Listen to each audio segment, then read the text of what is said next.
We are stretched in the NHS for beds. Feels like on a minute-by-minute basis we make difficult decisions. It's mind-boggling somebody's willing to place their life in your hands. Just knowing that you fix somebody. Thank you. All right, that is the best reward you can ever get. Onwards and upwards. Saving Lives in Leeds starts Wednesday at 9 on BBC Two and iPlayer.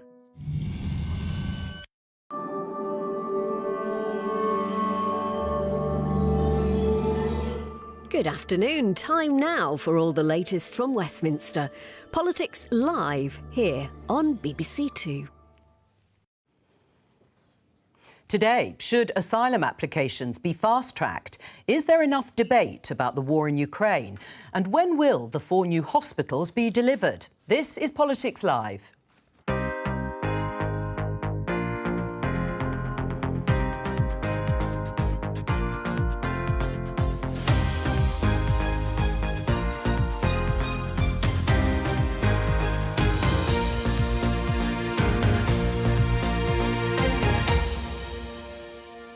Joining me today, Conservative MP and former Chief Whip Wendy Morton, Liberal Democrat Foreign Affairs spokesperson Layla Moran, journalist and author Paul Mason, and executive editor of the website Unheard, Freddie Sayers. On the programme.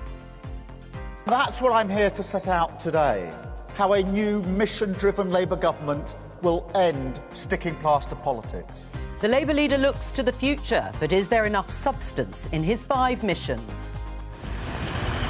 Morning, Mr. President.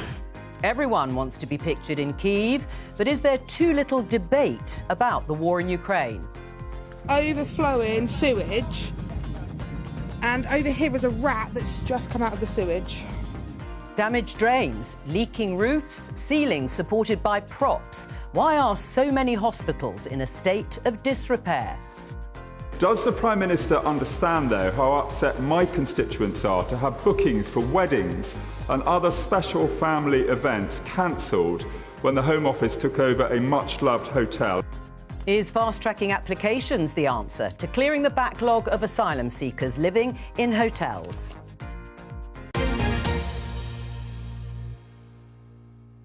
Well, let's start with that story you heard there at the end of the headlines. This is how the Daily Mail is reporting it. They're calling it an amnesty row over fast-track for asylum seekers. It was raised, as you saw there in Prime Minister's questions yesterday, about the issue of asylum seekers being kept in hotels across the UK. This idea is to fast-track asylum applications from asylum seekers from a number of countries, including Afghanistan and Syria, to try and clear the backlog. Talking about 12,000 or so. They would get a questionnaire and not an interview. Is it a good idea? Look, we know that there's a backlog of asylum cases. Yeah, it's huge. Absolutely, we need to tackle. We also know that communities are not happy when they find that there's a local, much-loved hotel that is full of asylum seekers, so something has to be done. So there is this new scheme. I think it's important that, certainly I'm looking for the detail of what it actually means. I think it's important, though, to recognise it isn't assuming that there's one outcome or another if for those 12,000 that are to be processed, and it's important to look at it in the round alongside the other work that we're doing in terms of asylum and making sure, for me, this is a success if it is all part of that, saying to people very clearly, if you come to the UK illegally, then expect to be detained and then returned. Fast-tracking, is it a good idea to get through some of the 90,000 claims that were submitted to the UK before last June? Yeah, I've been calling for them to put more people on processing asylum claims for some time. There's a detention centre in Oxford, Western Abingdon and Kidlington that they're planning to reopen because they have so many now in the system that actually, having closed it, just a few years later, they're going to spend hundreds of millions of pounds creating spaces for up to just 400 of them. I mean, this money should be better spent on processing. And I think, yeah, let's give this a go. I think one of the things that doesn't make any sense to me, though, is if you're going to send out a questionnaire, it's only in English. I mean, that just strikes me as bizarre. We know that many of these people, and I've supported them as their constituency MP, are traumatised. Many don't speak English at first. If you're going to have a fair system where they can make the case and you can assess it properly. Let's put the resources properly behind it, which should include interpreters. Is it sending the right message in terms of the deterrent that Wendy Morton and government claim they want to put in place? Freddie, if you are going to fast-track, or the Mail is calling it an amnesty?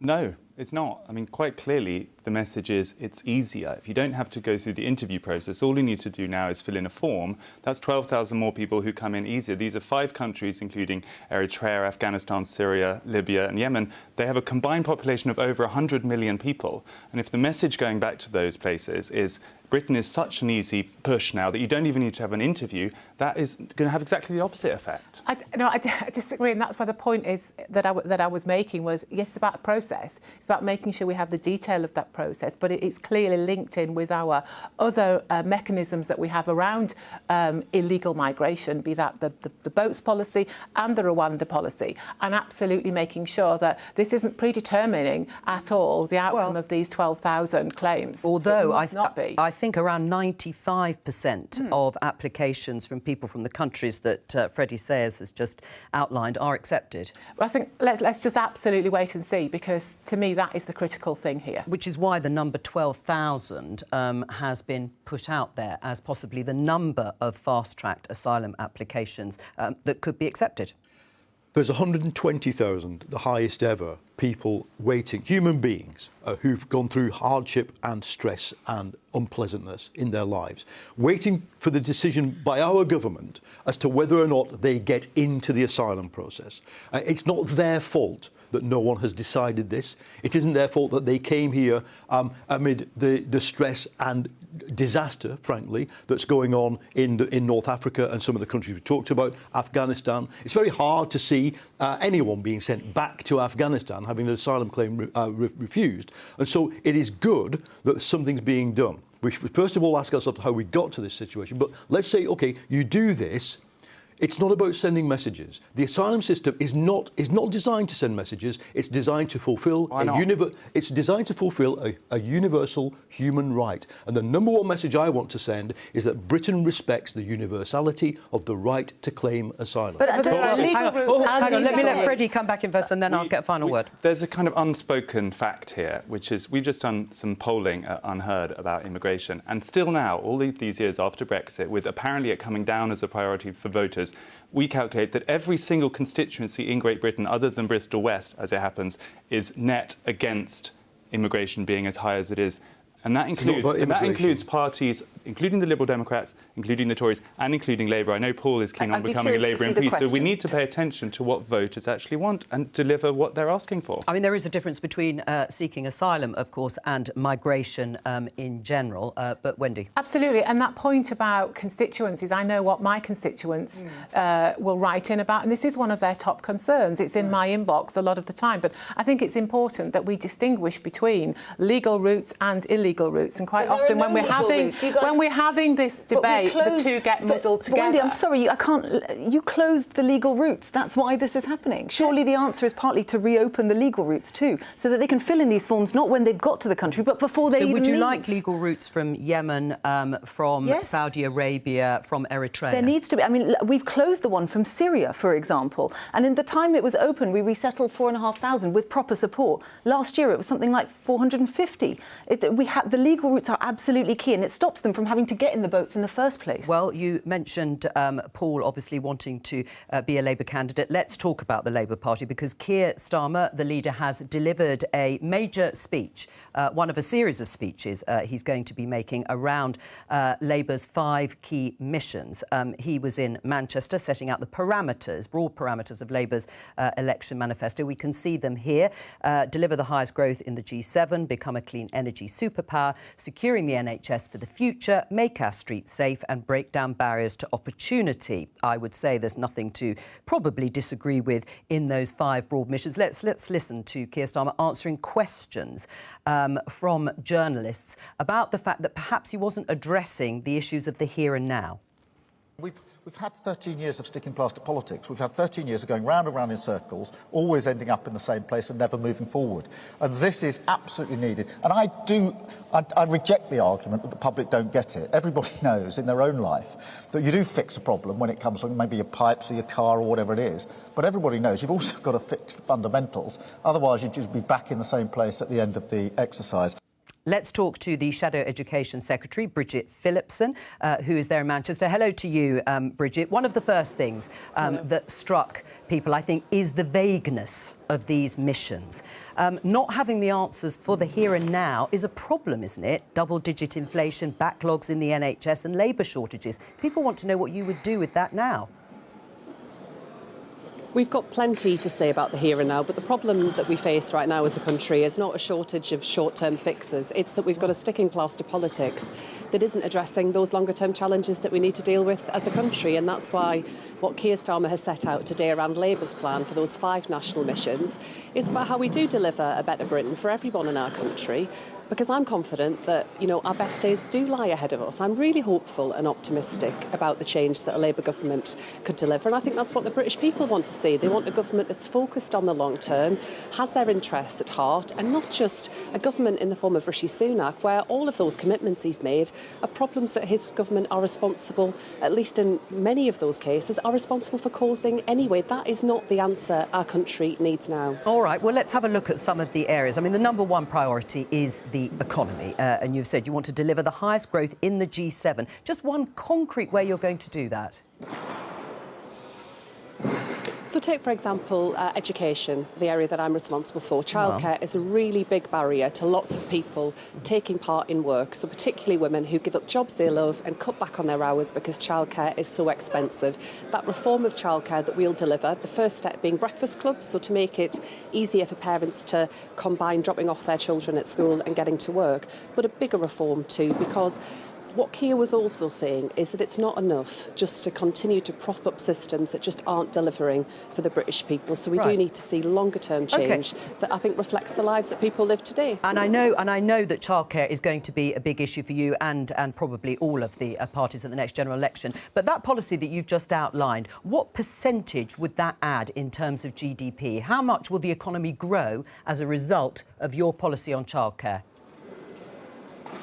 When you take that policy around childcare together with our apprenticeship reform, together with the plan that John Ashworth, my colleague, the Shadow Work and Pensions Secretary, has set out around getting many of those inactive over 50s back into work, that would make a significant contribution, not just to growing our economy, but also to making sure that we see people better off, more money in their pockets, better off, people feeling that government is making a difference in their lives. It's all of that taken together. It's fixing our Brexit deal, it's having an industrial strategy, it's Britain being proud of our place in the world once more, looking outward, trading, harnessing those opportunities where it comes to making us a clean energy superpower. Well, you've mentioned the Brexit. We've set out a lot about those changes we could make in the short term as well as that longer term plan. But what everyone is wanting to know from Labour is how you're going to achieve these laudable aims that you have set out in terms of growth. If we're going to stick with the economy, you mentioned improving the Brexit deal. Well, there are some concrete suggestions, helpfully, I'm sure, from the Labour's London Mayor, Sadiq Khan, who says Labour should be having a debate about rejoining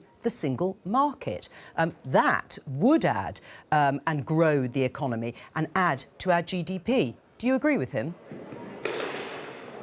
I agree that we need to fix the Brexit deal that evidently isn't working, and I do think we need a closer trading relationship with the European Union. And is that by rejoining the single market?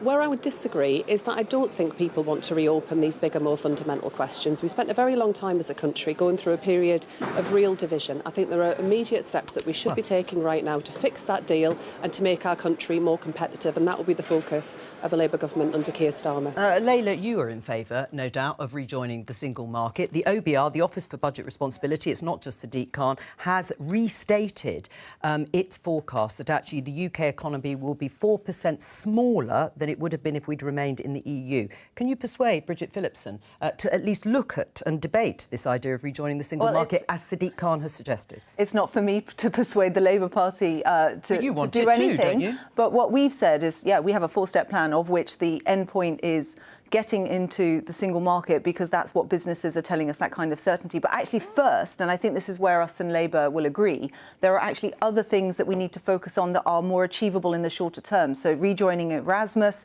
rejoining Horizon Europe for our science sector, and also, and this is really critical, a veterinary agreement, which would actually go some way to help Labour are in favour of that too. I mean, but to take it off the table, I think, is a mistake. That's where we and Labour definitely disagree. Well, I mean, there is another suggestion coming at perhaps from a different angle, Bridget Phillipson. In the Daily Telegraph, you'll have seen Jeremy Hunt's tax raid is drastically anti-investment, warns BT. Telecoms company joins growing opposition to proposed increase in corporation tax. This is the proposal that will go from 19% to 25% in April. Labour is not moving away from that. Why don't you just keep it at 19%? Propose that as a way of attracting investment and getting business on side.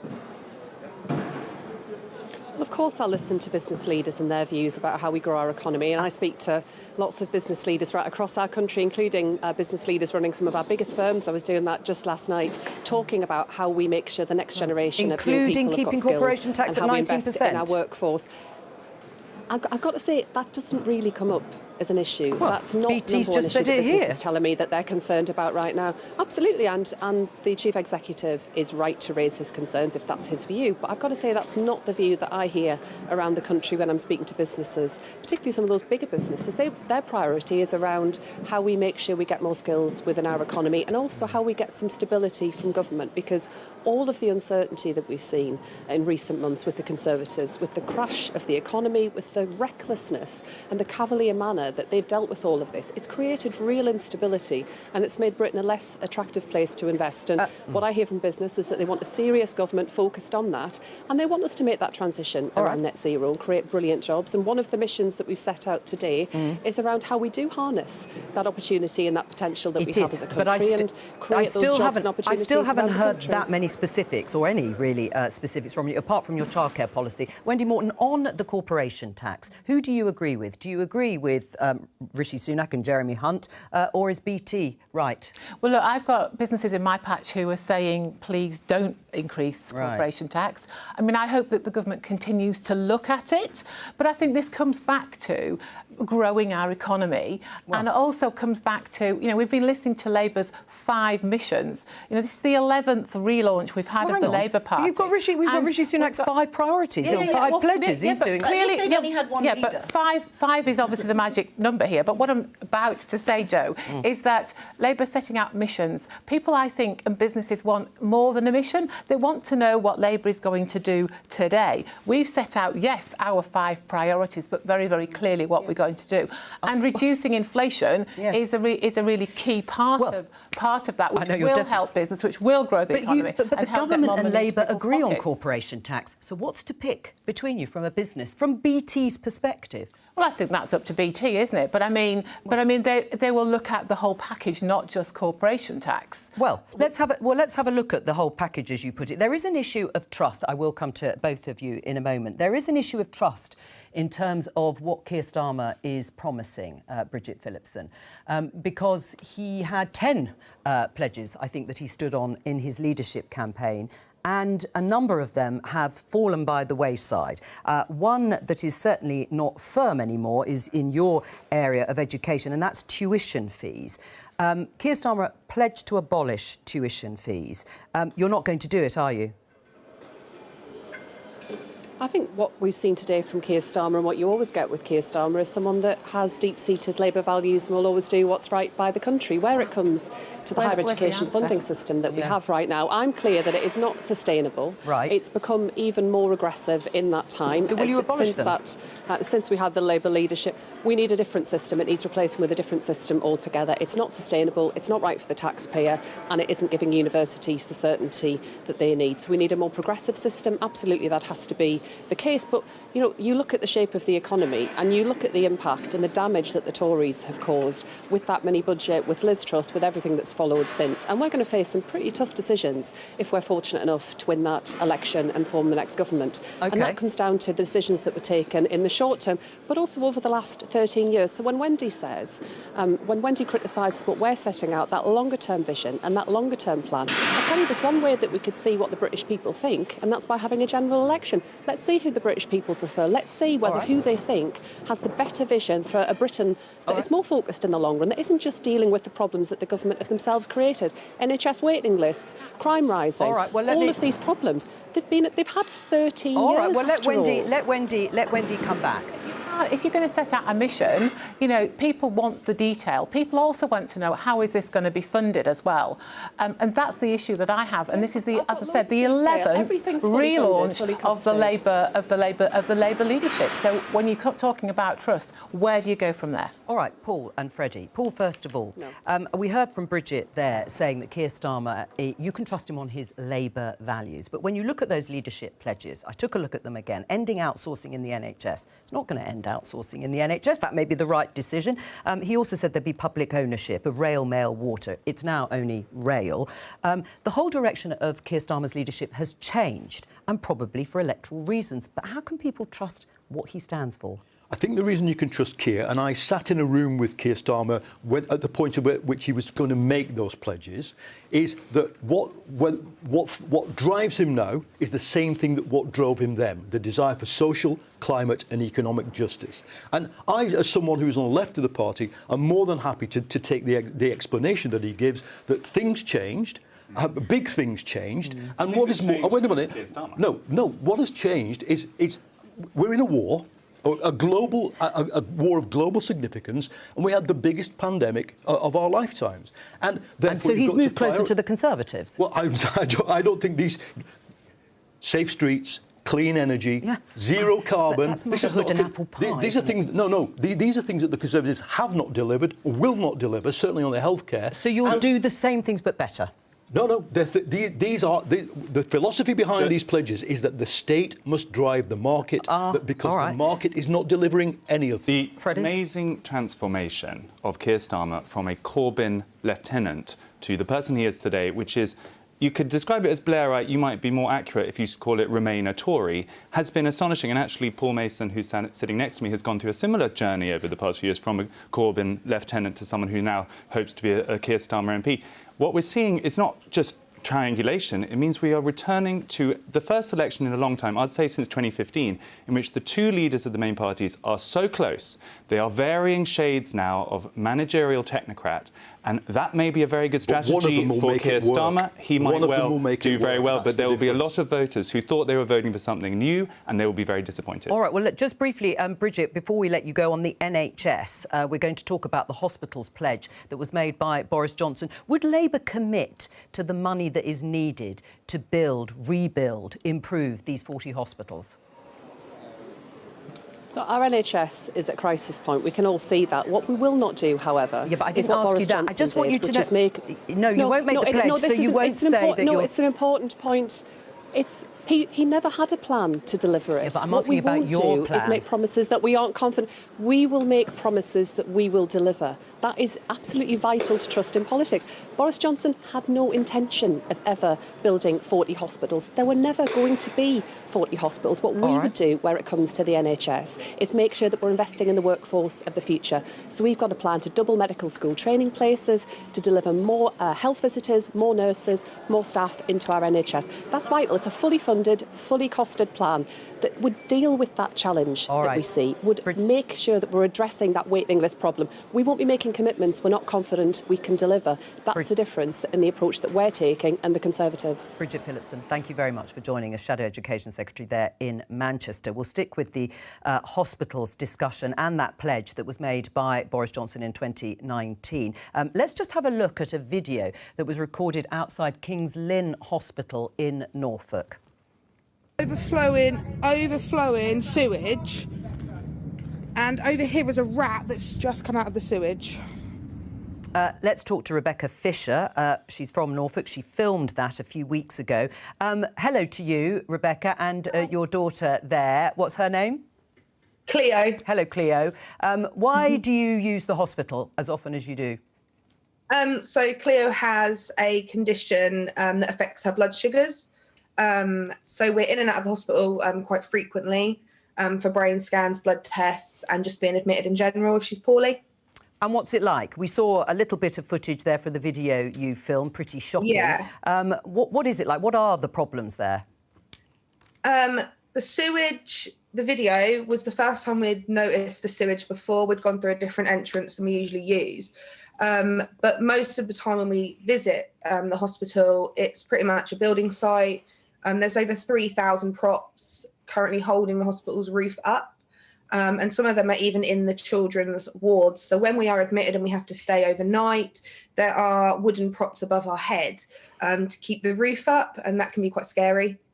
Do you think there's any chance that that hospital, the hospital you use, will be rebuilt or improved? I'm hoping so. There's been campaigns for quite a number of years now to get a new hospital because the one that we've currently got is just inadequate. But so far we haven't seen any new plans. I know they're planning on building a multi-storey because there's quite a few problems with the car park as well. The car park just isn't big enough for the amount of people that use the hospital. But there's no plans currently, in place 100% for a brand new hospital, and it needs to be done. All right, Rebecca, stay with us. Wendy, listening to that, I mean, can you give her any reassurance? Look, I'm not the health secretary, so I don't have the plan. But what I will say though is that we did make that pledge. A lot has happened since then. Don't forget, we have had COVID, we have had the pandemic. I think it's also important to all recognise that there is investment going into the NHS. And listening to Bridget Phillipson earlier, I wasn't sure that there even was a plan there. But there is money that is going into the training of doctors and nurses. There is also the surgical hubs that we're investing heavily in, community diagnostics. And when it comes to actual hospitals, I know in my own area in Walsall, we're almost seeing the completion of the new accident and emergency department at Walsall Manor, which was a £40 million investment. So there is investment going into our hospitals. But I appreciate that the lady being interviewed clearly isn't seeing it where she is. Right, are you reassured by that, Rebecca? Not really. I think it's scary enough to have a poorly child that's in and out of hospital anyway. And then you go into an NHS hospital and you're seeing sewage and props, and even just to have a plan in place would give us reassurance. But at the moment, we're visiting the hospital and all we're seeing is, a building site. But I think when it comes, if the issue is, things like raw sewage, absolutely, whoever is responsible needs to tackle things like that, because that is not right. So are you saying your government's not responsible? No, I'm not saying that. I'm saying there is a big issue about the big pieces of investment, but then there are some maintenance issues clearly here as well. Yeah, and the hospital apparently said they did clear it up pretty quickly. The problem is, though, Wendy, I mean, we can see it here.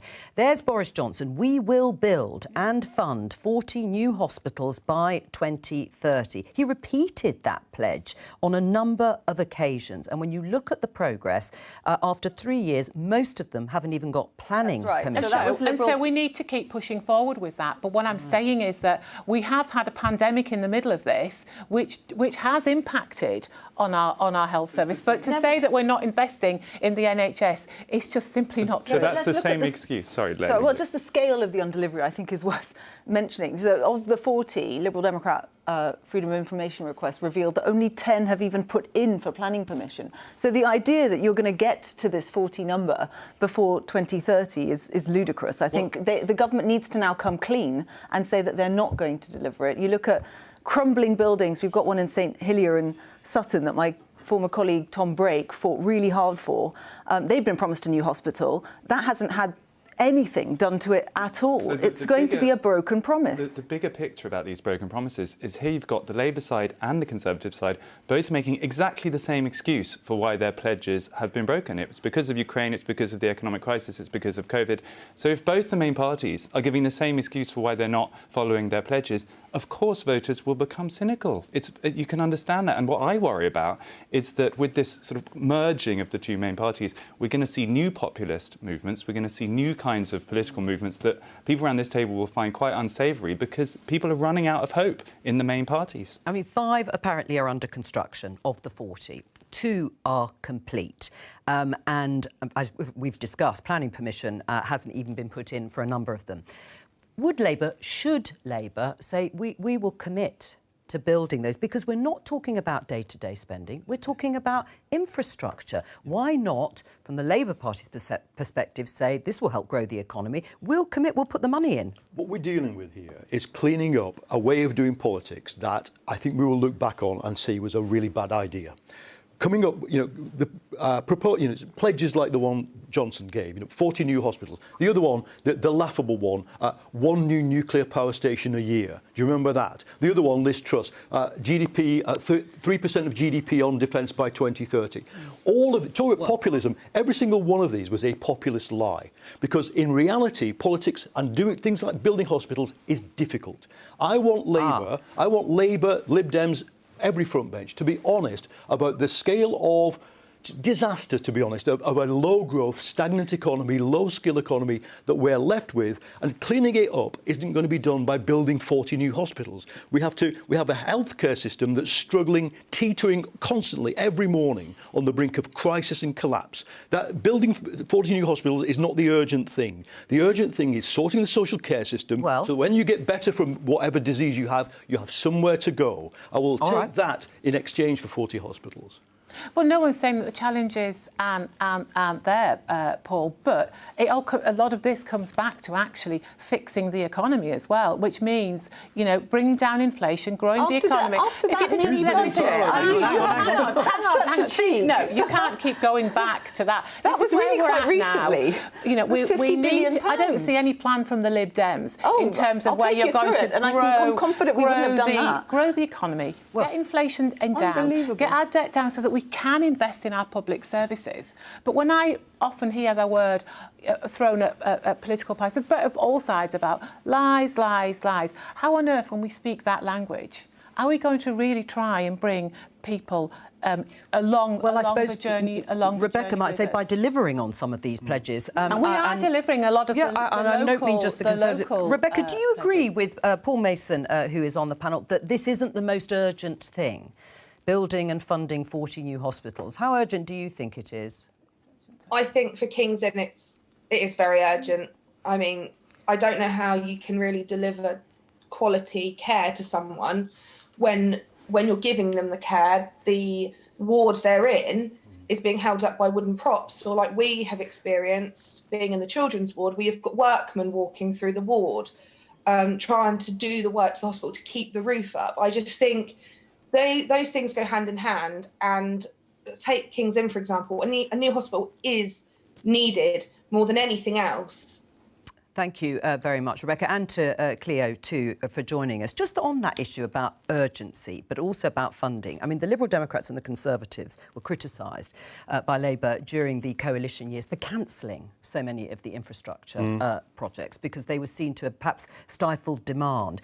Would it not be more radical for Labour to say, we won't do a private finance initiative, because that didn't work particularly well under Blair and Brown. We'll put it on the government balance sheet. Well, Labour's single pledge on big spending is the 28 billion a year that Rachel Reeves pledged over green transformation, which includes everything from housing to energy, etc. I think she's been clear that some of that will be borrowed.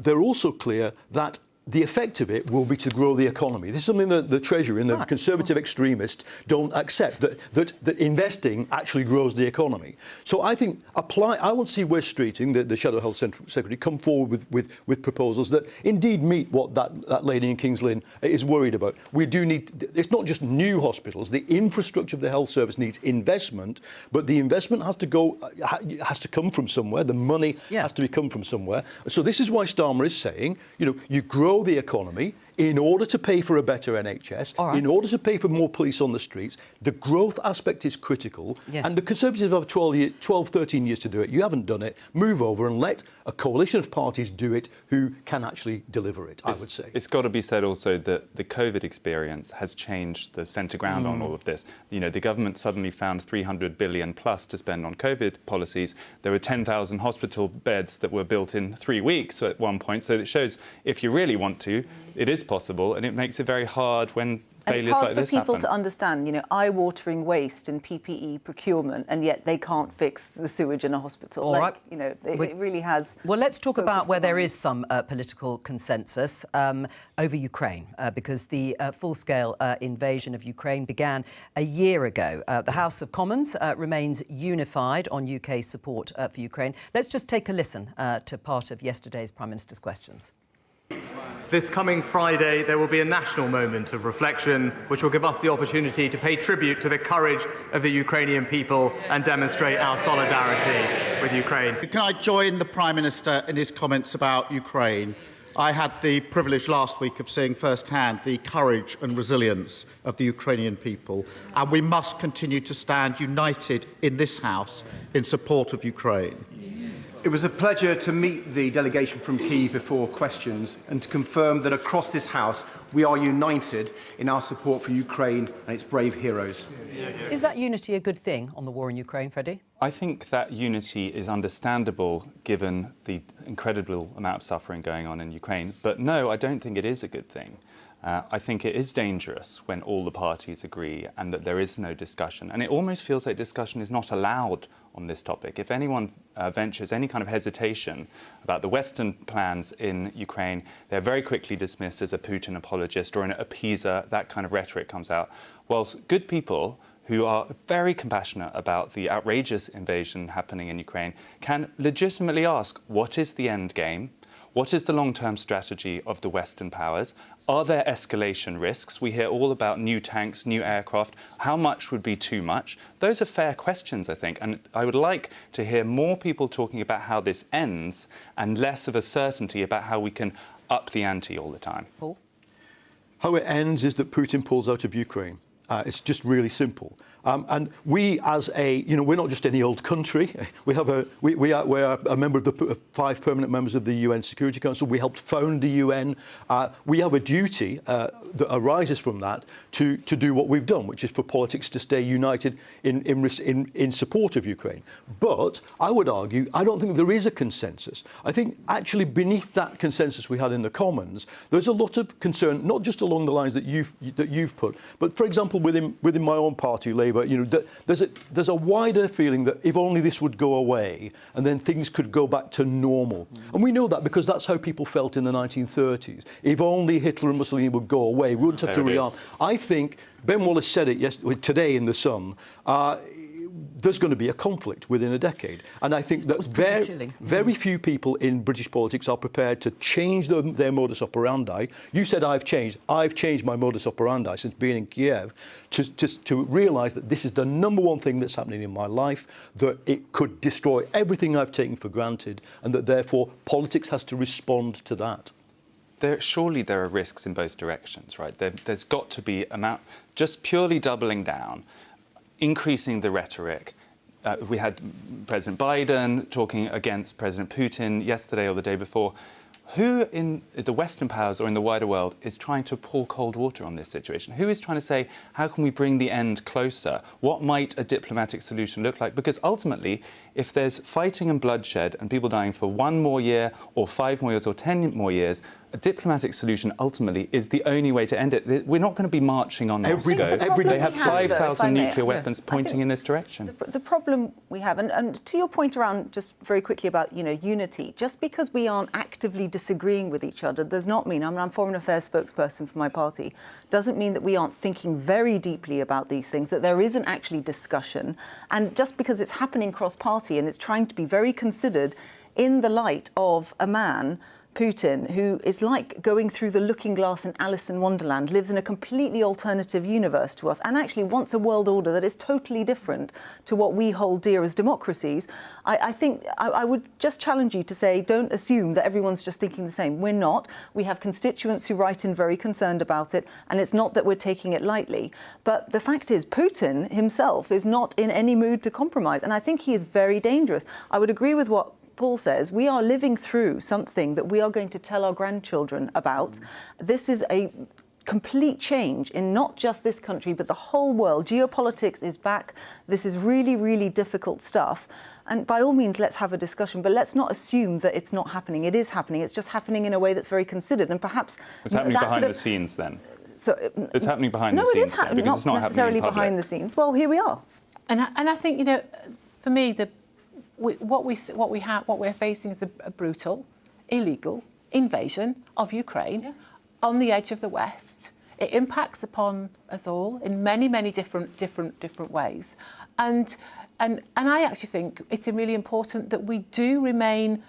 We have a position of solidarity as a country. There is space. I always believe in politics for discussion. It isn't always out there. It isn't always out on the front page of the newspapers. We have constituents that come to us. The vast majority of constituents that come to me are in support of what the UK is doing. So what about fighter jets? What about fighter jets? To take up Freddie's point about is it rhetoric that's just mounting and escalating? Should fighter jets be sent? That's certainly what Boris Johnson and his Truss have proposed. I genuinely believe that nothing should be off the table. However, there is a time and a place, and you do things in the right way.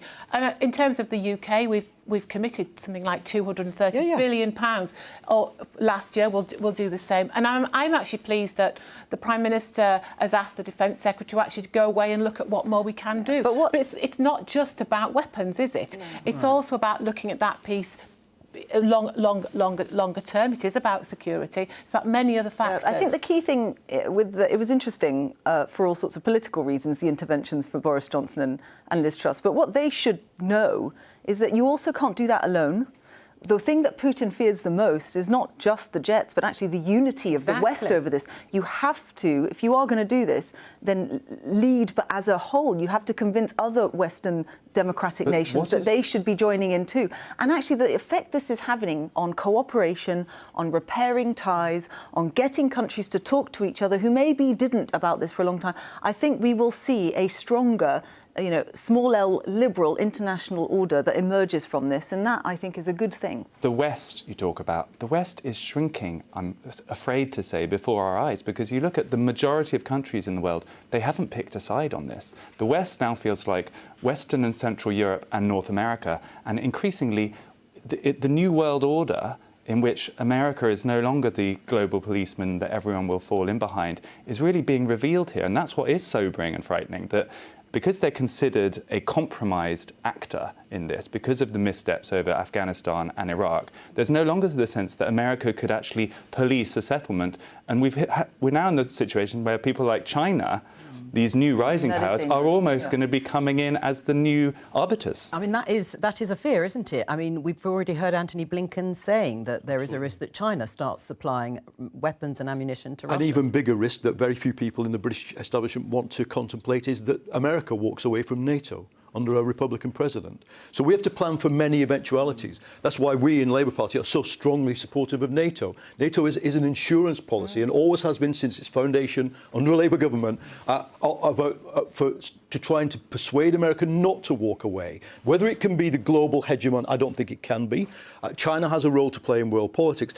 Our job, what are all the tanks and fighter jets if we send them? To spend more on defence, is to arm ourselves more? I want rearmament, I want more defence, but more than that, our job is to demonstrate to Beijing that you do not get things by breaking international law. And I think we can do that. I think that is a doable task. And that's why, despite my criticisms of the Iraq war and the Afghan war, I've been... what happened to the anti-war left? That is a fair question to Paul Mason. The Iraq war, there were a million people sitting at this table supporting Quite right. Ukraine. And Liberal Democrats were at the front of that too. Absolutely. Just briefly before we go, we've talked a lot about the Northern Ireland Protocol, that post-Brexit trading arrangements for Northern Ireland. Wendy, for you, Chris Heaton-Harris, this tweet, let's show from Lisa O'Carroll. Chris Heaton-Harris, the Northern Ireland Secretary, to meet Maroš Šefčovič in Brussels today from the EU as negotiations continue, but chance of deal this week faded, with Ukraine taking centre stage 1 year after Russia invasion. Do you think there's going to be a deal by Monday?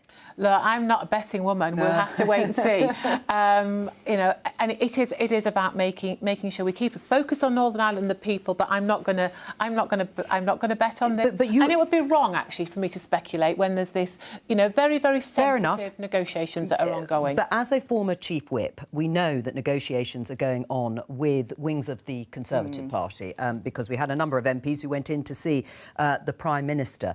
I mean, how difficult is it going to be to bring those wings on board? Well, I am the former chief whip, so I'm going to leave it to the current chief whip. But it will have its challenges, but I will leave it to the chief whip. Layla, well, yeah, are you expecting something? We were expecting something. I think now that if there was white smoke this week, we were expecting it would come, well, latest today. I think that's very unlikely now. Is it achievable, do you think? Well, you know, the biggest barrier to this now, and we understand from people in the know that a deal is done. The issue here is the Tory party, and it's divided, and its inability to be able to deliver this deal. All right, that's all we have time for. Thank you to all of my guests for joining me today. I'll be back tomorrow with more Politics UK at 12:15 and, of course, on Monday on BBC Two and the BBC iPlayer. Bye-bye.